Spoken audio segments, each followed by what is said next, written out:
সম্পর্কে বক্তব্য রাখতে গেলে দীর্ঘ সময় প্রয়োজন। সংক্ষেপে বলতে চাই যে এমনই এক নেতা, এমনই এক সৈনিক নেতা এই বাংলাদেশে জন্মগ্রহণ করেছিলেন, যার জীবনে এই ব্যক্তির 4টি জীবনী সফল। একটি হচ্ছে সৈনিক জীবন, এখানে আলোচনা হয়েছে। স্বাধীনতার ঘোষণা শহীদ প্রেসিডেন্ট জিয়াউর রহমান করেছেন, এটা অনেকে বিতর্কিত করতে চেয়েছিল, কিন্তু এটা ইতিহাস, এটাকে কেউ কোনো রকমে ধামাচাপা দিতে পারবে না এবং পারেও না। আজকে শহীদ প্রেসিডেন্ট জিয়াউর রহমান যে সাহসের পরিচয় সেই 25শে মার্চের কালো রাত্রিতে দিয়েছেন। পাকিস্তান সেনাবাহিনী তাদের যে বর্বরোচিত আক্রমণ, সে সময় শহীদ প্রেসিডেন্ট জিয়াউর রহমান পাকিস্তানের আর্মির একজন মেজর, 8ম ইস্ট বেঙ্গল রেজিমেন্টের একজন মেজর হয়ে তিনি কারো সাথে পরামর্শ না করে, কারো কোনো নির্দেশ না নিয়ে 25শে কালো রাত্রিতে 8ম ইস্ট বেঙ্গল রেজিমেন্টে তিনি বিদ্রোহ ঘোষণা রিভোল্ট করেন এবং আমাদের বাঙালি অফিসার এবং সৈন্যবাহিনীকে নিয়ে অস্ত্রসহ এই ক্যান্টনমেন্ট ত্যাগ করে কালুরঘাটে গিয়ে তিনি 26শে মার্চ স্বাধীনতার ঘোষণা করেন। এটাকে কোনো রকম অস্বীকার করার কোনো যোগান নাই। শেখ হাসিনার স্বৈরাচারী সরকার তারা চেষ্টা করেছে, কিন্তু এদেশের মানুষকে তারা যেটা বিশ্বাস করে, যেটা ইতিহাস, তা থেকে বিচ্যুত করতে পারেনি।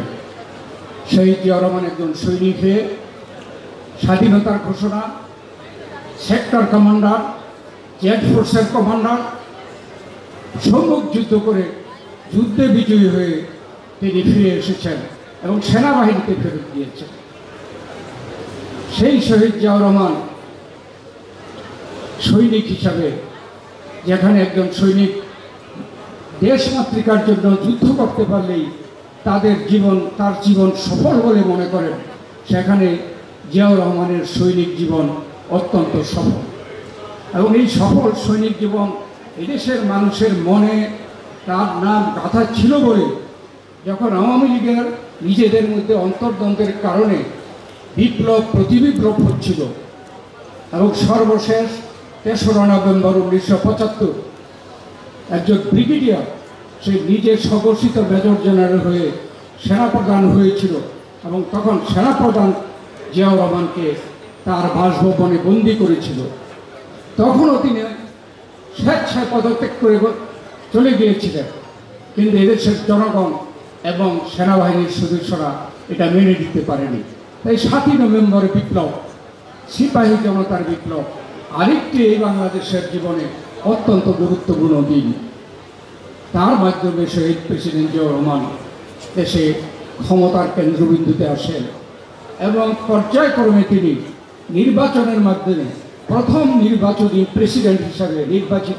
প্রেসিডেন্ট হিসাবে জিয়াউর রহমান এই দেশ পরিচালনা করেন।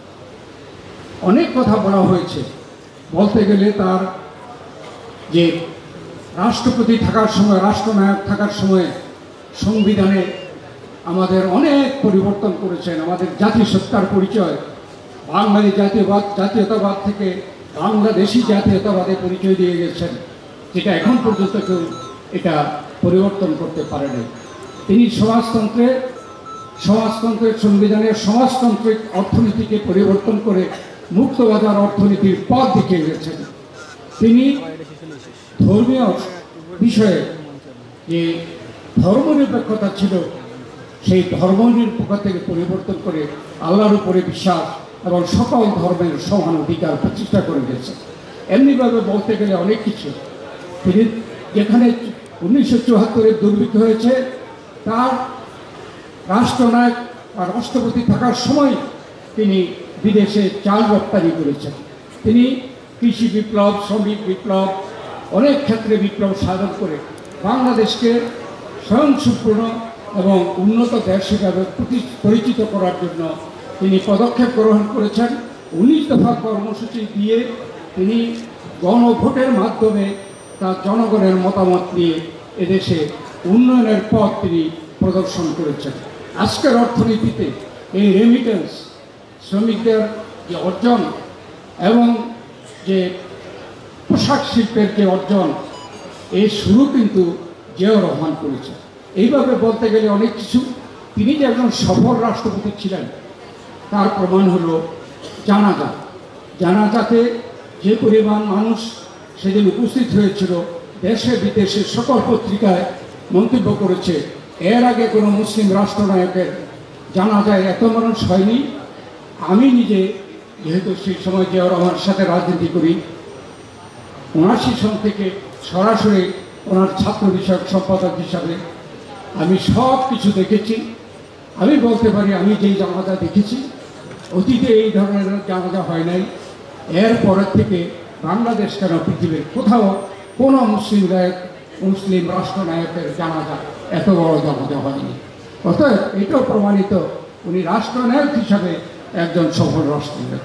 তিনি একজন রাজনীতিবিদ, একজন সৈনিক হয়ে তার থেকে কেউ আশা করেনি তিনি এদেশে একজন সর্বজন শ্রদ্ধেয় এবং তিনি সকলের কাছে গ্রহণযোগ্য একজন রাজনীতিবিদ হিসাবে প্রতিষ্ঠা লাভ করবেন। তিনি বাংলাদেশি জাতীয়তাবাদের ভিত্তিতে তিনি বাংলাদেশ জাতীয়তাবাদী দল প্রতিষ্ঠা করে গেছেন। তাকে হত্যার পরে অনেকে মনে করেছিল, লেখালেখিও করেছিল যে জিয়াউর রহমানকে ছাড়া বিএনপি শূন্য স্থানে পরিণত হবে।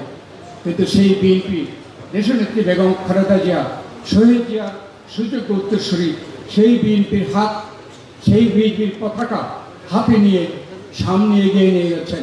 এদেশের মানুষ বেগম খালেদা জিয়াকে তিনবার নির্বাচিত প্রধানমন্ত্রী হিসাবে দেশের মানুষ প্রতিষ্ঠা করেছে। দেশনেত্রী বেগম খালেদা জিয়াকে এবং বিএনপিকে, তারেক রহমানকে সম্পূর্ণভাবে ধ্বংস করে দেওয়ার জন্য শেখ হাসিনা এদেশে এই আমাদের বিরুদ্ধে, দেশনেত্রীর বিরুদ্ধে, তারেক রহমানের বিরুদ্ধে সকল সিনিয়র নেতা থেকে শুরু করে আমাদের তৃণমূল নেতা পর্যন্ত সকলকে মিথ্যা মামলায় জর্জরিত করে নির্যাতিত করেছেন। কিন্তু বিএনপিকে দমানো যায়নি। আজকে যিনি নেতৃত্ব দিচ্ছেন আমাদের ভারপ্রাপ্ত চেয়ারম্যান, শহীদ প্রেসিডেন্ট জিয়াউর রহমানের যোগ্য সন্তান এবং খালেদা জিয়ার যোগ্য সন্তান তারেক রহমান আজকে বাংলাদেশকে গণতন্ত্র পুনরায় প্রতিষ্ঠা করার জন্য এই ঐতিহ্যবাহী দল, যে দলের প্রতিষ্ঠাতা এদেশে বাকশাল হত্যা করে, বাকশাল বাতিল করে বহুদলীয় গণতন্ত্র প্রতিষ্ঠা করেছিলেন, যে দেশনেত্রী এই বিএনপির চেয়ারপারসন বেগম খালেদা জিয়া এরশাদ সরকার স্বৈরাচারকে পতন ঘটিয়ে এদেশে সংসদীয় গণতন্ত্র প্রতিষ্ঠা করেছেন এবং তাদের সন্তান তারেক রহমান এদেশে পরিপূর্ণভাবে গণতন্ত্র, এদেশের মানুষের অধিকার প্রতিষ্ঠা করে জনগণের নির্বাচিত সরকার এবং সেই সরকারের মাধ্যমে এখানে একত্রিত Immigration to Canada. We provide the best quality service and solution for Canada immigration. Please visit our website and contact for details.